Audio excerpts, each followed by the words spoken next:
Astagfirullah, Mel. Kamu ini ngomong apa sih? Saya cuma beli cilok kok, Mbak. Gak ada maksud apa-apa. Alah, gue peduli banget gitu. Mau kamu rebut juga gak apa-apa. Suami kayak gini mah gak ada gunanya. Jawab, Mel. Kenapa diam aja? Aku ini udah punya. Mel, jangan-jangan kamu teleponan diam-diam, terus pulang malam, ngabisin uang, kalau keluar dandan cantik, itu karena kamu...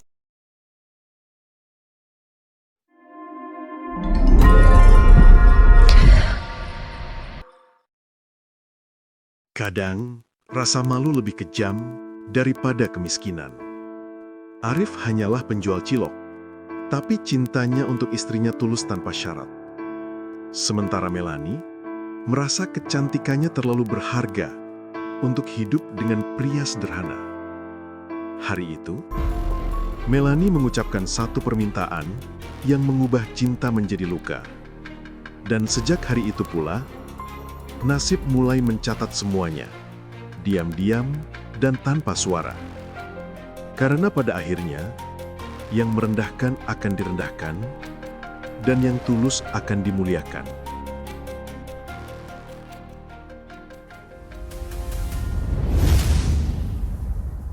Mas, aku mau ngomong sesuatu sama Mas. Bisa? Bisa, sayang. Kamu mau ngomong apa sama Mas? Beneran bisa. Insya Allah, selama Mas sanggup, Mas penuhi. Kamu tinggal bilang. Tapi janji dulu ya Mas, jangan ngeyel. Iya sayang. Cerita aja. Kamu mau minta apa sih? Aku mau Mas berhenti jualan cilok. Berhenti jualan cilok? Kamu serius, Mel? Iya serius. Mel, ini kan satu-satunya usaha Mas. Dari sini kita makan, dari sini kita bayar listrik, cicilan, semuanya. Lagian, kamu kenapa tiba-tiba ngomong gitu? Mas, coba lihat aku deh. Menurut Mas, aku ini cantik nggak? Jujur. Ya jelas cantik. Cantik banget malah. Mas aja dulu waktu dijodohin sama Naila, Mas nolak. Soalnya Mas pilih kamu. Mas sayang banget sama kamu. Nah, Mas tahu kan, kalau aku ini cantik, modis. Terus, masa aku punya suami penjual cilok? Ya ampun Mas, aku tuh malu. Jadi, kamu malu punya suami kayak Mas? Malu karena pekerjaan Mas? Iya Mas, ya malu lah. Teman-temanku suaminya pegawai, kerja di perusahaan. Lah suami aku jualan cilok. Gimana coba kalau mereka tahu? Gak cocok banget sama aku. Mel, apapun pekerjaannya selama itu halal, itu mulia. Mas nggak nyuri, nggak nipu. Mas banting tulang buat kamu. Kenapa harus malu? Aku tetap malu Mas. Pokoknya aku mau Mas berhenti jualan cilok. Cari kerja lain kek, yang lebih pantas. Mel, hari gini cari kerja susah. Kamu pikir gampang apa? Kita harusnya bersyukur. Meski cuma jualan cilok, kebutuhan kita kan selalu terpenuhi. Allah kasih rezeki. Aduh Mas, aku capek ngomong sama Mas. Bikin pusing. Kamu mau kemana, Mel? Keluar, jalan-jalan. Daripada di rumah lihat kepala emas kayak pentol cilok. Astagfirullah. Tega amat kamu ngomong gitu ke suami sendiri, Mel.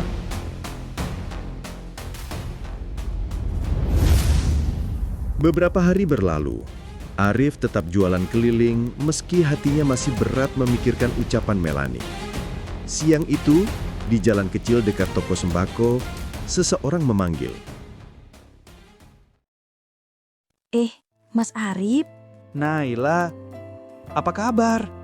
alhamdulillah baik Mas. Mas Arif gimana? Baik juga. Alhamdulillah. Kamu mau beli cilok ya? Iya Mas. Naila tetap lembut seperti dulu. Sementara aku sekarang hidup dengan istri yang terus merendahkan aku.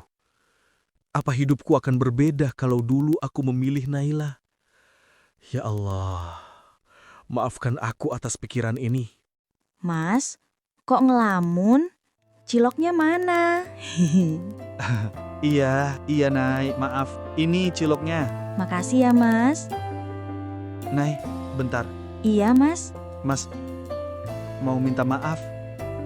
Dulu waktu kita dijodohkan, Mas milih Melani, bukan kamu. Sudahlah, Mas. Yang lalu ya udah. Meskipun aku dulu suka sama Mas Arif. Tapi ya gimana? Bukan jodohnya. Sekarang kita jalani hidup masing-masing. Jadi, kamu dulu juga suka sama aku? Sebenarnya iya, Mas. Aku dulu berharap Mas Arif mau menerima perjodohan kita.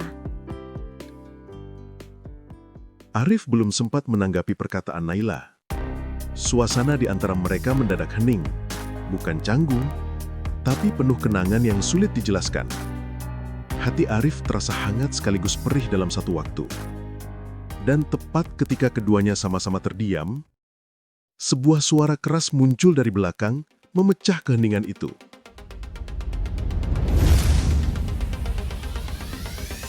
Wah, wah, wah. Reunian nih. Mel, kamu kok di sini, Mel? Mbak Melani, kalau dilihat-lihat, kalian ini cocok ya. Serasi gitu. Astagfirullah, Mel. Kamu ini ngomong apa sih? Saya cuma beli cilok kok, Mbak. Gak ada maksud apa-apa. Alah, gue peduli banget gitu. Mau kamu rebut juga nggak apa-apa. Suami kayak gini mah nggak ada gunanya. Mel, kamu itu ngomong yang benar. Mas ini suami kamu. Oh iya mas, ngomong-ngomong minta duit dong. Berapa? 500.000 Banyak amat, Mel. Buat apa? buat shopping lah mas, daripada pusing di rumah. Mel, Mas kasih 200 dulu ya. Sisanya buat modal jualan besok. Di mall 200.000 dapat apa mas? Dapat kentut kali. Astagfirullah. Ya sudah nih. Tapi jangan sering-sering ya sayang. Kita harus nabung. Iya, cepetan. Nanti kalau temen-temenku tahu suami aku penjual cilok, bisa malu aku mas. Mel, kamu ini ya keterlaluan. Udah Mas, saya pergi dulu. Maaf kalau saya bikin ribut. Setelah insiden kecil yang membuat hati Arif terasa berat hari itu, hubungan mereka mulai berubah. Bukan perubahan besar yang terlihat jelas, tapi hal-hal kecil yang perlahan terasa menusuk. Sore itu, Arif baru selesai mendorong gerobaknya pulang. Keringat menetes, namun wajahnya tetap tenang. Ia masuk rumah pelan, berharap disambut senyum istrinya seperti dulu. Tapi, yang terdengar hanya suara Melani dari kamar mandi. Pelan, seolah sedang menyembunyikan sesuatu.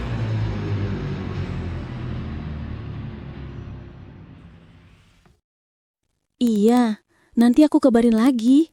Suami aku mah nggak bakal curiga. Begitu Arif mendengar Melani berbicara diam-diam di telepon dan meyakinkan seseorang bahwa suaminya tidak akan curiga, dadanya terasa sesak. Ia berdiri terpaku di depan pintu kamar mandi, berusaha tetap tersenyum. Padahal dalam dirinya muncul rasa yang sulit dijelaskan. Kecewa, curiga, dan takut kehilangan semuanya. Yang Arif belum tahu adalah, apa yang ia dengar malam ini baru permulaan. Setelah malam itu, hidupnya perlahan mulai berubah.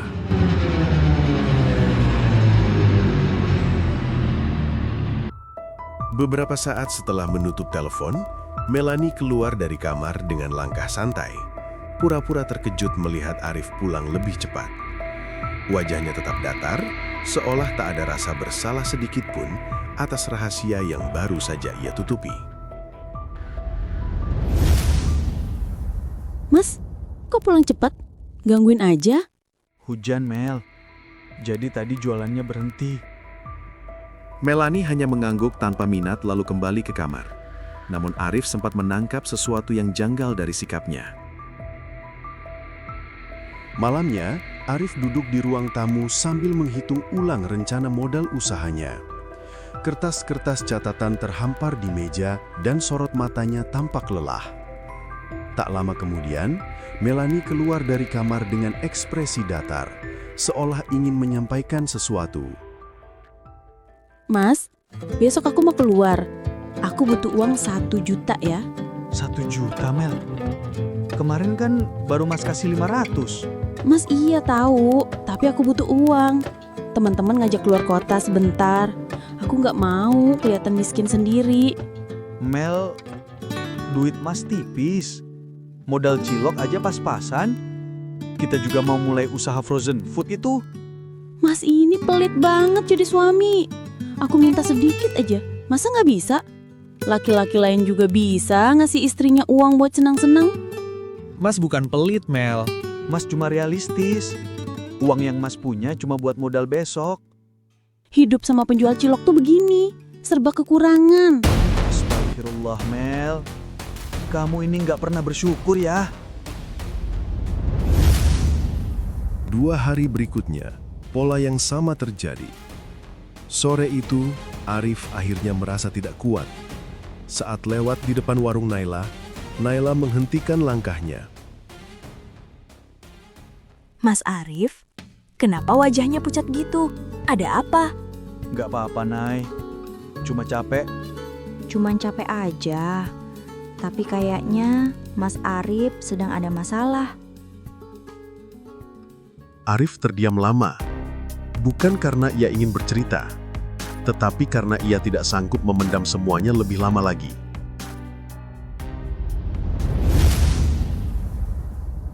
Nay, rumah tangga Mas lagi berat. Melanie sering keluar, sering telepon sembunyi-sembunyi. Mas nggak tahu harus gimana. Mas Arif, Mas itu orang baik. Saya ikut sedih dengernya. Yang sabar ya, Mas. Iya, Nay. Mas nggak bisa kasih banyak ke Melanie. Mas nggak sekolah tinggi. Mas cuma jualan cilok. Jangan bilang gitu, Mas Arif. Pekerjaan halal itu mulia. Jangan pernah rendahkan diri sendiri. Yang salah itu orang yang suka merendahkan. Nay, Mas juga bingung. Dia minta uang terus. Kemarin minta 1 juta, besok minta lagi. Mas nggak punya. Padahal kamu tahu sendiri, Mas mau buka usaha frozen food. Mas, soal modal usaha frozen food itu, aku ingat Mas Arif pernah bilang mau pinjam uang. Uangnya sudah aku siapkan kalau Mas masih butuh. Beneran nih, Nay. Alhamdulillah. Makasih atas pinjamannya ya. Makasih telah bantu saya. Saya janji akan saya kembalikan secepatnya. Iya, Mas. Aku percaya sama Mas. Jangan buru-buru untuk mengembalikannya. Lagi pula, ini bukan bantuan buat orang asing, Mas. Ini buat seseorang yang dulu pernah saya sayangi.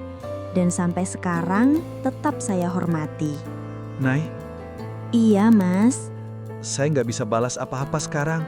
Saya nggak minta dibalas, Mas. Kalau Mas bahagia, itu sudah cukup buat aku.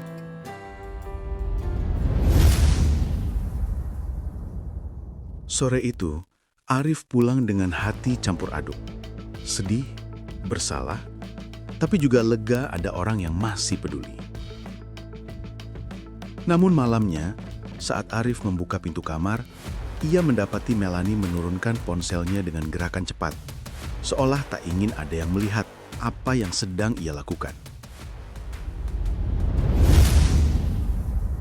Mel, akhir-akhir ini kamu sering kelihatan gelisah waktu pegang HP. Mas cuma khawatir. Kamu baik-baik aja. Mas Arif ini bawaannya curiga terus. Aku keluar sedikit, langsung ditanya. Aku telepon teman aja, dicurigain. Mas cuma khawatir. Mas takut aku tinggalin Mas. Ya wajar sih. Istri mana sih yang betah sama suami yang bisanya cuma jualan cilok? Kata-kata itu menghantam keras. Tapi Arif memilih menutup mulut. Beberapa hari setelah pertengkaran terakhir itu, hubungan Arif dan Melanie makin renggang. Rumah yang dulu penuh tawa kini berubah menjadi tempat singgah dua orang asing. Mel, akhir-akhir ini kamu sering murung dan pulang makin malam. Kalau kamu ada masalah, bilang sama Mas, ya. Mas cuma takut kamu mau mendam semuanya sendiri. Udahlah Mas, aku udah capek hidup sama Mas. Aku mau kita pisah. Pisah. Astagfirullah, Mel. Kamu ini ngomong apa sih? Istighfar, Mel. Pernikahan kita ini baru seumur jagung. Iya, Mas sadar. Mas masih banyak kekurangan. Tapi Mas mau belajar untuk jadi suami yang bertanggung jawab. Aku sudah nggak peduli. Pokoknya aku mau kita pisah secepatnya. Mel, dengarkan Mas dulu. Mas ada modal untuk usaha frozen food. Insya Allah kalau ini sudah jalan, kita bisa ada rezeki lebih, Mel. Aku cuma minta kamu sabar sedikit lagi. Yang penting, kamu jangan minta pisah ya. Aku cinta sama kamu, Mel. Aku sayang sama kamu. Mas nggak ngerti ya.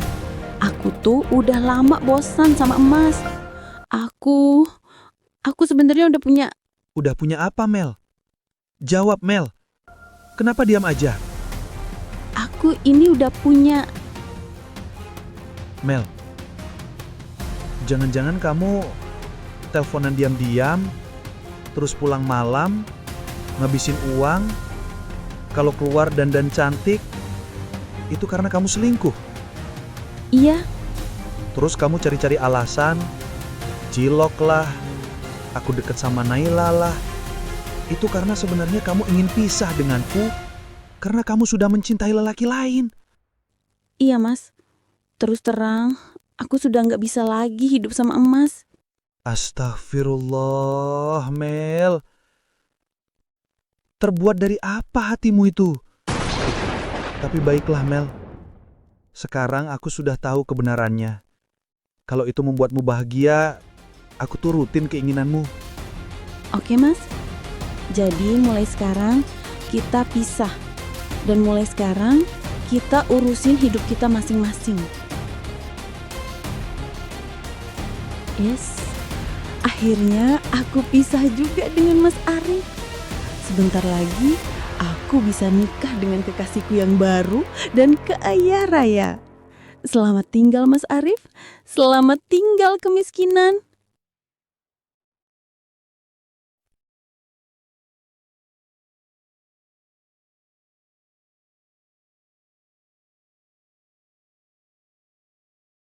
Beberapa minggu kemudian, perceraian Arif dan Melanie pun resmi berakhir. Melanie pergi bersama pria yang selama ini ia sembunyikan. Meski terluka, Arif bangkit dan membangun usaha baru bersama Naila. Beberapa bulan berlalu, bisnis frozen food Arif sukses dan mereka pun menikah. Suatu sore, Arif melihat Melanie bersama suami barunya yang kini menganggur dan terpaksa berjualan cilok, pekerjaan yang dulu mereka hina. Arif tersenyum tenang, sementara Melanie hanya bisa menyesal, menyadari bahwa ego tak pernah membawa kebahagiaan.